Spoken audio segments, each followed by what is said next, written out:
Hi friend, I am Lee Keckner. Welcome to day number 31 of Relationships. It's your fault. Oh wait, we only have 2 more days. Oh my God. I'm so sad about that.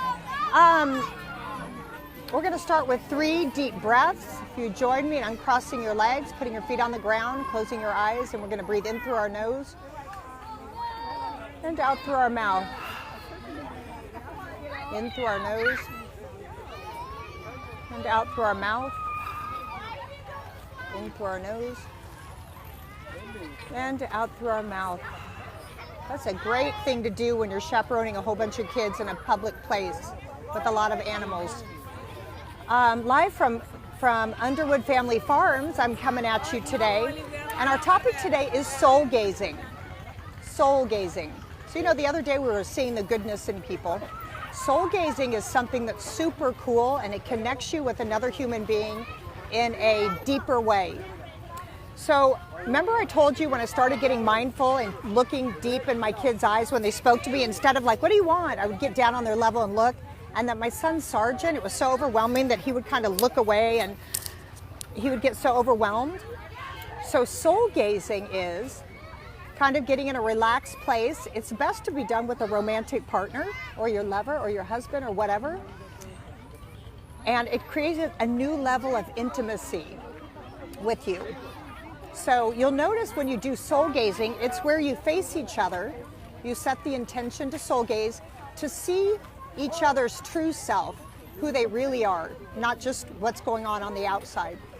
And it kind of reminds me when somebody told me about hugging, and that if you hug your partner for 3 minutes, it makes a big difference in your relationship.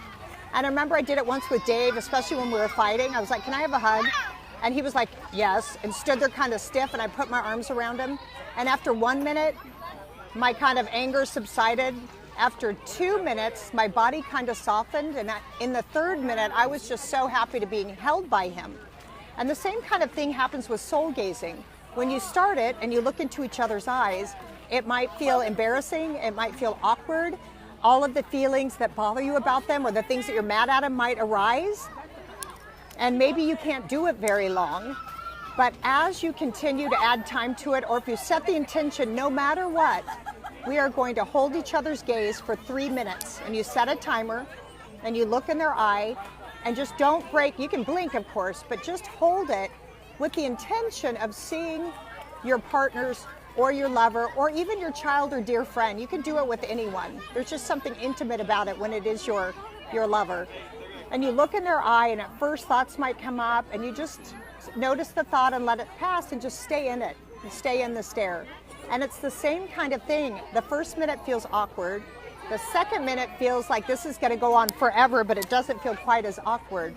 And then the 3rd minute, you start seeing something different that you haven't seen before because you haven't spent that much time with intention of seeing your partner's true self. You haven't done that before. The bench is kind of shaking, so I hope my unsteady thing doesn't fall.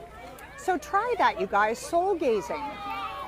It's so cool because the layers start peeling off and soon you see, and in the spiritual world, some people believe that we make spiritual contracts with other souls, and they agree to play a part with us while we're on the planet to teach us, and we learn from each other like our closest friends, our closest souls.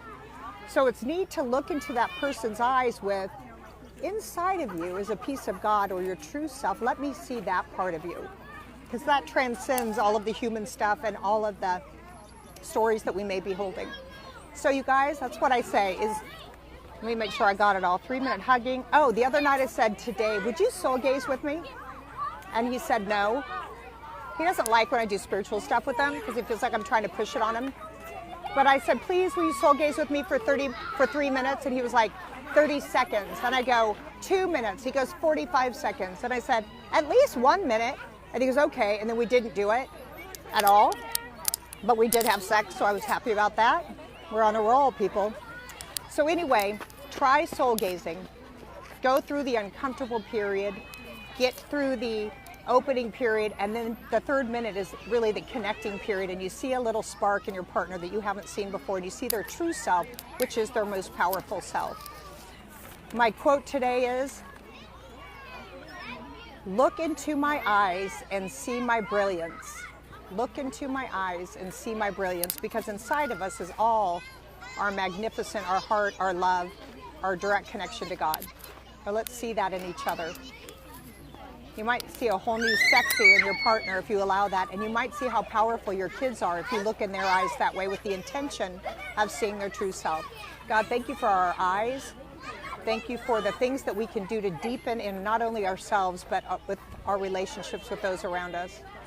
We are grateful for animals, for the beautiful weather, no matter what that looks like. Let us have open-minded hearts so that we can see ourselves, others, and the world as the pure beauty that it is. Amen. Thank you guys so much for joining me today on day 31. I'll see you tomorrow on day 32, where we'll start the wrap-up.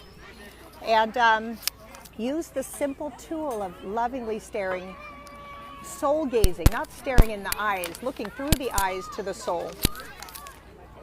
Thank you. I'll see you tomorrow.